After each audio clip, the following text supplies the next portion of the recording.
তো দুপুর 2টোর সময় আমরা নিয়ে এসেছি আরেকটা নতুন গল্প, যে গল্পের নাম হল কালীঘাটের প্রতিশোধ। ব্যাপারটা একটু অদ্ভুত লাগলে এটা সত্যি, কারণ শেষে স্বয়ং মা কালী এসে আমাদের উদ্ধার করলে এই অভিশপ্ত সন্ধ্যা থেকে।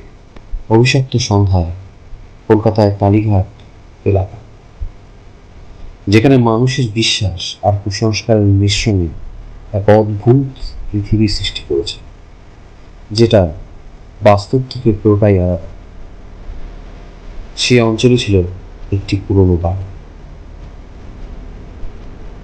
যা আজও অভিশপ্ত বলে পরিচিত। বাড়িটা পুরনো, কিন্তু তার ইতিহাস ছিল আরো ভয়ঙ্কর। শতাব্দী প্রাচীন এই বাড়ির দেওয়ালে লিপি আছে অদৃশ্য পাপের ইতিহাস, যার শিকড় মিশে আছে রক্তে, অত্যাচারে আর মৃত্যুর মধ্যে। এই বাড়িতে এসে উঠেছিল রিয়া নামে এক তরুণী, নতুন চাকরি নিয়ে কলকাতায় পা রাখা এক সুন্দর মেয়ে। সুন্দর পরিবেশ আর শান্ত এলাকায় থাকার আশায় সে বাড়িটা ভাড়া নিয়েছিল। বাড়ির আশেপাশের লোকেরা তাকে সাবধান করে বলেছিল, মা কালী এই বাড়ির অভিশাপ দিয়েছে, এখানে বেশি দিন কেউ থাকতে পারে না। রিয়া এসব কথায় বিশেষ পাত্তা দিল না। আধুনিক চিন্তা ভাবনা মেশে সেও সব গুজবের উপর বিশ্বাস করত। কিন্তু বাড়িতে ঢোকার পর থেকে তার জীবনে অদ্ভুত ঘটনাগুলি। প্রথম রাত, রিয়া যখন ঘুমোচ্ছিল তখন তার ঘরের দরজা খুলে গেল হালকা এক আওয়াজে। সে ঘুম থেকে উঠে দেখে দরজা অদ্ভুতভাবে খোলা। তারপরে হঠাৎ তার শরীর কেমন যেন একটা ভারী হয়ে এলো, যেন কেউ তাকে বিছানায় চেপে ধরেছে। রিয়া চোখ খুলে কিছু দেখতে পেল না, কিন্তু অনুভব করলো অদৃশ্য কারণ উপস্থিতি, যেন কারো ঠান্ডা হাত তার শরীর ছুঁয়ে যাচ্ছে। তার শরীরের চারপাশে যেন এক শক্তি তাকে আটকে রেখেছে।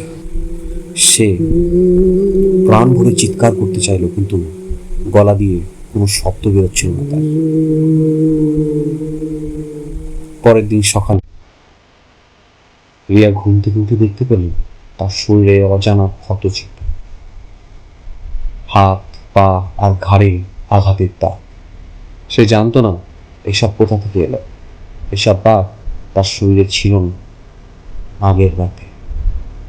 আতঙ্কে সে ভাবতে শুরু করলো, এই বাড়ির সঙ্গে কি কোনো অশুভ শক্তি যুক্ত? অনেকদিন পর রিয়া জানতে পারল বাড়ির ভয়ঙ্কর ইতিহাস। এক সময় এই বাড়ির মালিক ছিল রাজীব, এক ক্ষমতাবান ব্যবসায়ী। সে অনেক মেয়েকে তার লোভের কথায় ফাঁসিয়ে এনে বাড়িতে অত্যাচার করত।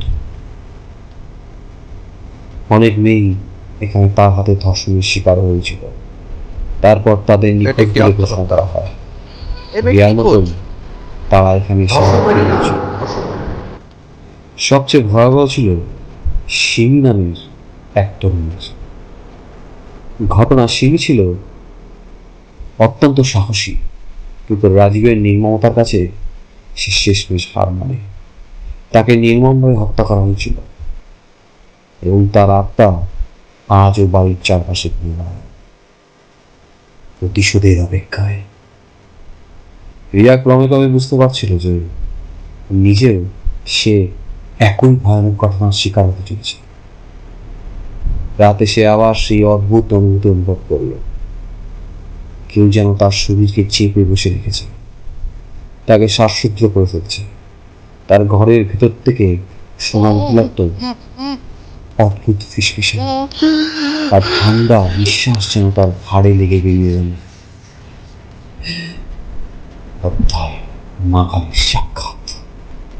এক রাতে যখন অত্যাচারিত আত্মা রিয়ার চারপাশে ঘুরছিল আর রাজীবের কালো ছায়া তাকে গ্রাস করতে আসছিল, তখন রিয়া একটি মাত্র নাম মনে করল, মা কালী। কালীঘাটের কাছাকাছি এই বাড়িতে মা কালীর প্রভাব ছিল গভীর। রিয়া ভয়ে ভয়ে মা কালীর মন্ত্র জপতে শুরু করল। রিয়া ভয়ে ভয়ে মা কালীর মন্ত্র জপতে শুরু করল। তার মনের ভিতরে প্রবেশ করল মা কালীর প্রতিশোধ স্পৃহা। হঠাৎ করে ঘরের বাতাস পাল্টে গেল। অদৃশ্য ছায়াগুলো যেন স্তব্ধ হয়ে গেল, আর ঘরের ভিতর একটা শক্তিশালী উজ্জ্বল আলো ফুটে উঠল। রিয়ার সামনে মা কালী স্বয়ং উপস্থিত হলেন। তার গলায় ঘড়ি, হাতে ত্রিশূল, তার রক্ত মাখা জিভে ছিল প্রতিশোধের আগুন। মা কালী যেন রিয়ার সমস্ত কষ্ট অনুভব করেছিল সেই কষ্টগুলো যেটা প্রত্যেকটি মেয়ের সাথে হয়েছিল। তিনি তীব্র গর্জনে বললেন, হে পাপীদের শেষ সময় এসেছে। মা কালী নিজের ত্রিশূল দিয়ে সেই কালো ছায়ার দিকে আঘাত করলেন। রাজীবের আত্মা চিৎকার করে উঠল। সে যেন জ্বলন্ত আগুনে পড়ছে। তার কালো অবয়ব অদৃশ্য হয়ে গেল। তার সেই দুঃস্বপ্নের পরিস্থিতি কেটে গেল। মা কালী শুধু রাজীবের আত্মাকে ধ্বংস করলেন না, তিনি বাড়ির ভিতরে আটকে থাকা সব অত্যাচারিত আত্মাদের মুক্তি দিলেন। সিমির আত্মা ধীরে ধীরে মায়ের সামনে এসে মাথা নত করল। ধন্যবাদ জানালো মা কালীকে।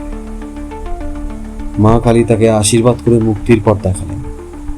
রিয়া এই ঘটনার পর বুঝতে পারল, মা কালী শুধু শক্তির দেবী নন, তিনি প্রতিশোধেরও দেবী। অন্যায় আর অত্যাচারের প্রতিকার তিনি নিজে এসে করেন। যেখানে তার ভক্তরা বিপদে পড়ে, সেখানে নিজে উপস্থিত হন। রিয়া ধন্যবাদ জানিয়ে মা কালীর মন্দিরে গিয়ে প্রণাম করল। কালীঘাটের বাড়ি আজ দাঁড়িয়ে আছে, কিন্তু মা কালীর প্রতিশোধের পর সেখানে কোনো অপশক্তি নেই। সেই বাড়িটি মুক্ত হয়ে গেছে এই অভিশাপ থেকে। গল্পটি ভালো লাগলে লাইক, কমেন্ট, সাবস্ক্রাইব, শেয়ার করে আমাকে বাধিত করবেন। ধন্যবাদ।